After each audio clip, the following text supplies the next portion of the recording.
This man is suddenly stopped by Chinese police, and he doesn't understand what he's done wrong. To his surprise, the police car speeds up and forces him to pull over. Seeing this, the man immediately apologizes. The police car angrily questions him. Do you not know motorcycles are not allowed on highways? The man doesn't respond and just continues apologizing. At this moment, the police car notices a flag on the back of the motorcycle. It turns out the man is Andy Lau, and he is traveling across the country searching for his child. The police officer softens and asks Andy where he is headed. 传救我！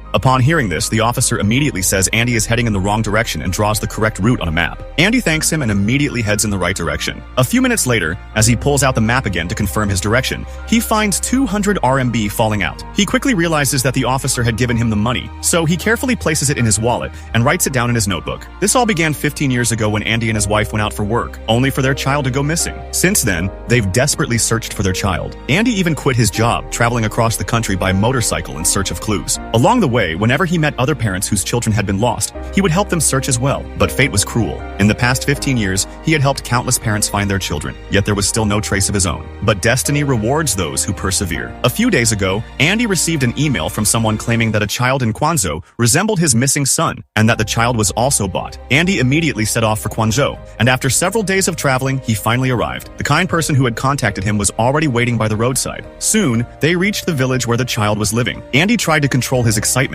desperately asking the foster father to let him meet the child. Luckily, the foster father agreed and called the child over. When Andy saw the child, he felt as if he were looking at his own son when he was younger. He asked the boy many questions, but the answers were all negative. Just when everyone had lost hope, Andy suddenly asked the boy if he had a scar on his foot.